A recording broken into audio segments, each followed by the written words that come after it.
বাংলাদেশি বলে কোটিপতি হয়ে যেত ভাই বলতেছে। জায়গাটা আসলেই অসম, ভাবাই যায় না। ঠিক আছে,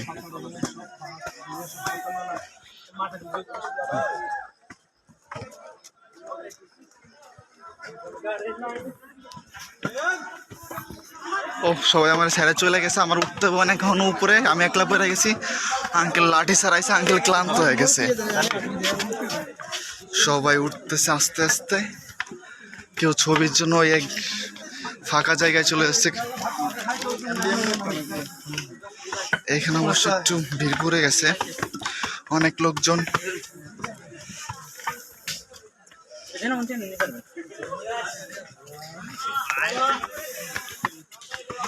সবার অবস্থা খারাপ, সবাই ক্লান্ত। আমাকে ইয়াসিন ভাই তো দাঁড়াই পড়ছে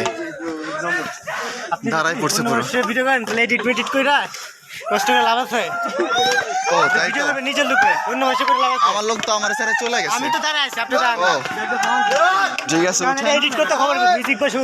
ঠিক আছে ঠিক আছে, পাঁচ ভাই কাটতে কাটতে। Okay bro. বাইরের স্টেমিনা খুবই কমে গেছে, দুর্বল হয়ে গেছে। একেবারে বাইকে দিয়ে 10 মিনিট আইতাছি। হ্যাঁ আইসা পড়েন।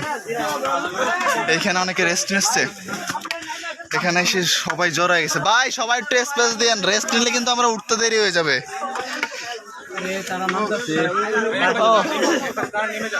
হ্যাঁ এক পাশে নামুক, এক পাশে উঠে যাই আমরা।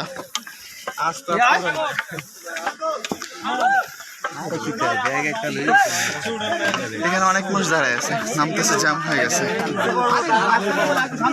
জ্যামে ইয়াসিন ভাই আগে উঠে গেছে। উফ, আসলে লাঠিটা যে কতটা সাপোর্ট দিচ্ছে এটা বলে বোঝানো যাবে না। লাঠিটা আসলে সাপোর্ট দেওয়ার মতো একটা জিনিস, যেটা খুব কাজে লাগতেছে এখন ওঠার জন্য। ওয়াও, জায়গাটা দেখেন, আরেকটু আসলেই কিন্তু। আমি ইয়াসিন ভাই উঠেন, ইয়াসিন ভাই উঠেন।